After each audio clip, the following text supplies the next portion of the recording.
Hello, welcome everybody. This is OMD. Oldham man, none of that. Oldham murder documentaries. I'm Oldham by 82.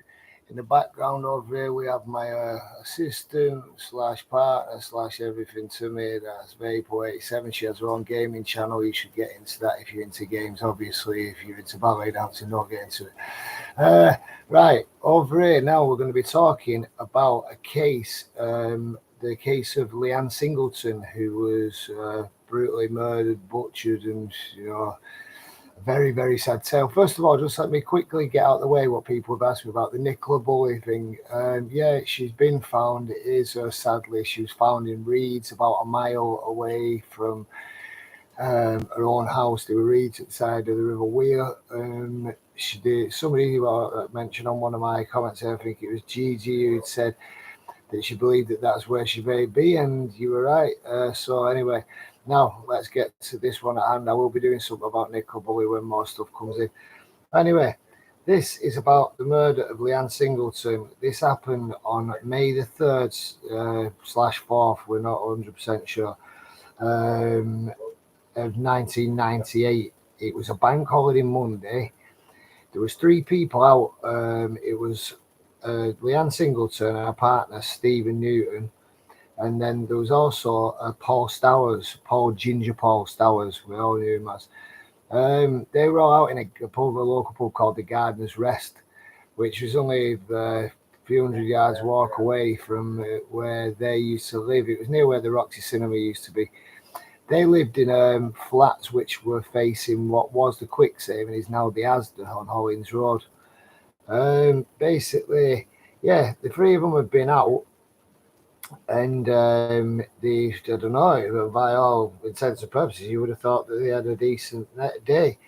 There's a bit of a weird one in it that Steve Newton was LIANNE's partner, and Paul Stowers lived above them in the flat above them.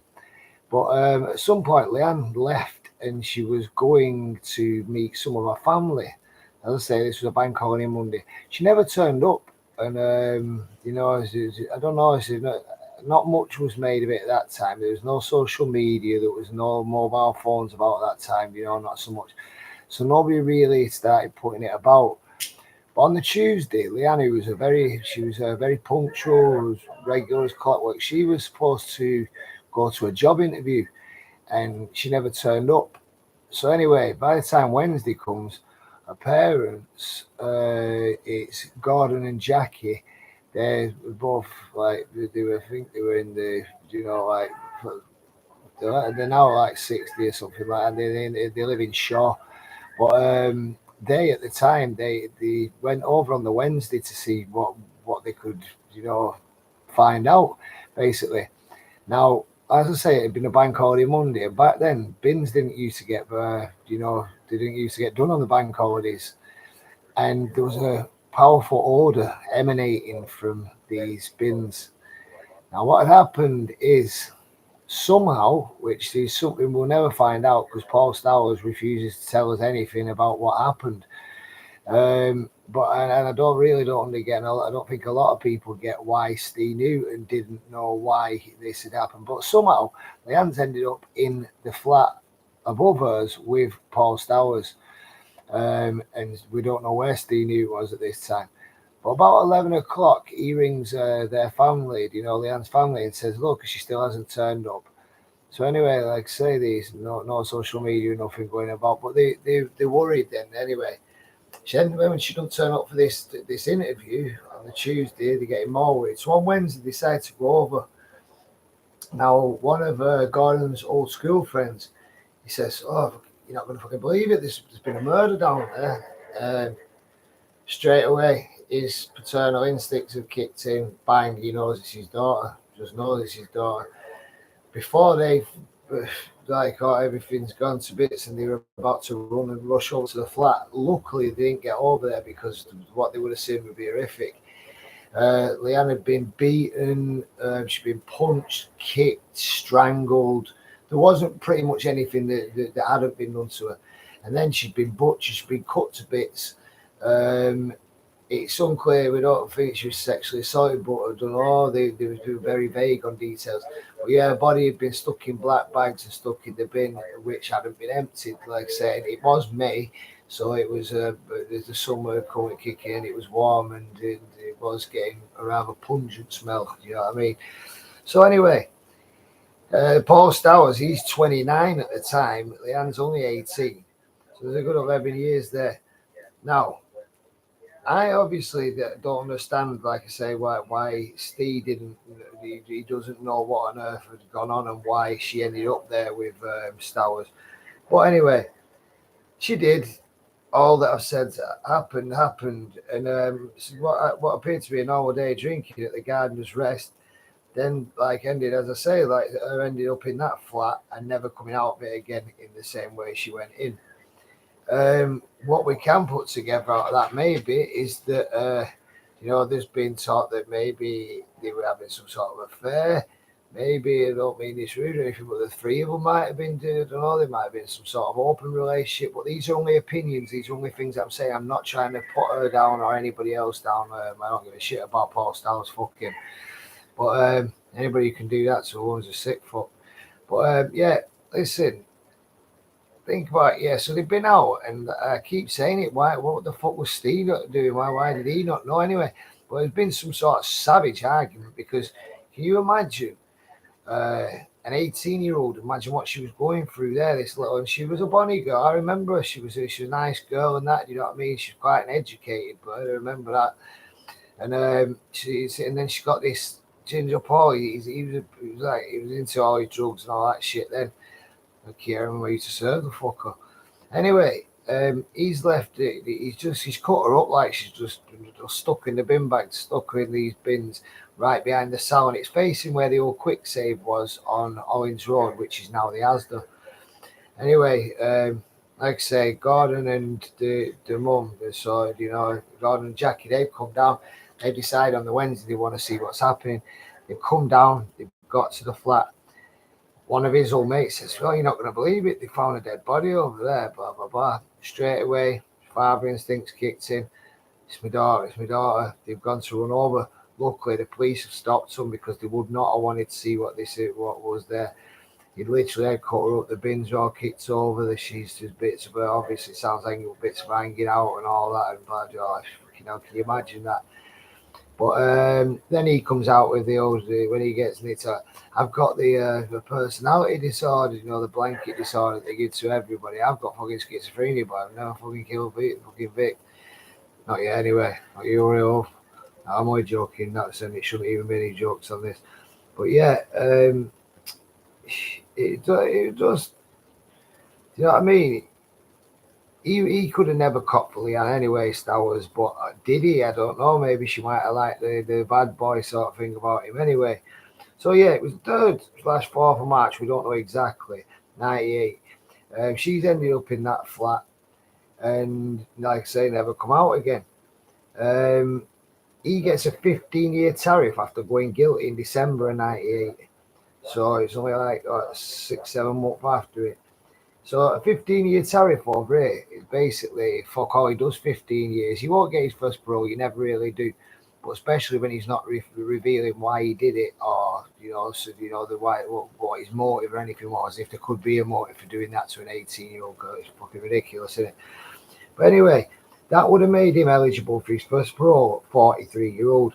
Now, as I say, you don't get your first parole, and I'm pretty sure he didn't get his first parole, especially, like I said, not telling him what had happened.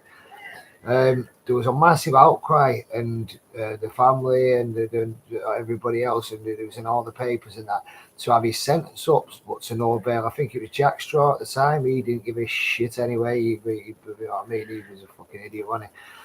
But like I say, he didn't get his first parole, but he did. It's only 3 years every time, so you know what I mean. You 15 years, then he would have been 43. So his next parole would be 46.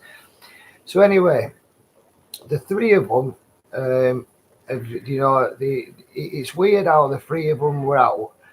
There was nothing reported in the pub about they were anything kicking off or anything. But then she's never showed up at 11 p.m. Why Steve Newton rung her family. I think there's more maybe should have been looked into there. I don't get it, but that's only my opinion again. He still hadn't seen her. Like I say, she was a very punctual person. She was very clever. She was up to date and all that. So she didn't turn up to this interview on a Tuesday. And then, like I say, the Wednesday they go and look for her. Like I said, the Monday was a bank holiday, so she'd been decomposing since for like coming up 72 hours when they found her. And I don't know, it's really weird how she ended up in that flat, and because he won't say nothing, and because he is nowhere to be seen anymore, we don't know. I do know that when he got out of jail, he turned back into a smacker and all that. Basically, what else can we say about it? You know what I mean?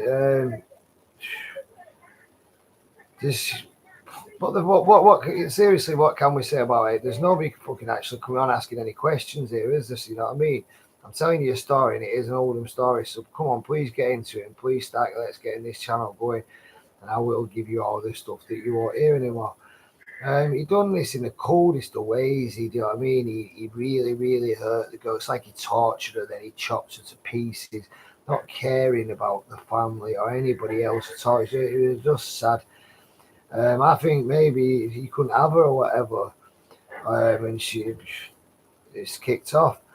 Or maybe Nick Steve is what's in on something. I don't know. It's all conjecture in it. Anyway, in 2000, there was an 8,000 signature petition. It was delivered directly to Parliament to keep Stowers in jail, to no avail. Like I say, he didn't get his first parole, but it's pretty hard to find out when he actually did get out, to be honest with you. I know that he's been out and he got recalled several times. Obviously not for murders and that, but I'm of the belief that Paul Stowers is out now. He was released, and I believe that he served 26 years of the 15 in total. I think that's right, but you'd have to do a little bit more digging. I know, like I say, he has been released several times, and it does all come back up. He will be on a license for the rest of his life now, and so he should be. And yet his whereabouts are unknown. No, he didn't get one of them new identities like the Bulger killers and all that. But at the end of the day, why should he? He's a piece of shit who did what he did. Now, if you don't like what I'm saying, Paul, fuck you.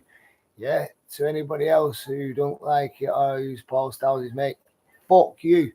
The only thing is, yeah, his family and that, you didn't do the killing. So at the end of the day, I'm not going to say fuck you, but if you support your son for what he did, fuck you. Right? And to Jackie, Gordon, and the brothers and sisters, I think there was brothers, I know there was sisters, of Leanne. To Leanne herself, rest in peace, sweetheart. Stay out you with the angels. And to the sisters and that, whatever the other family, please just remember the good times that you had with her.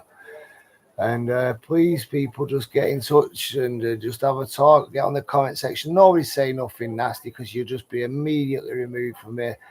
And you never will get back on again. We don't disrespect people who've been killed like that. I'm even going to be doing some stories about some dickheads who've been killed, but I haven't said who they are. You know what I mean? So at the end of the day, and I won't be saying that in the videos. But there you go. Oldham murder documentaries, OMD. That happened in Oldham. It's a documentary. I'm Old Boy. OMD. There you go. Rest in peace, Leanne. Fuck you, Paul. Bye bye.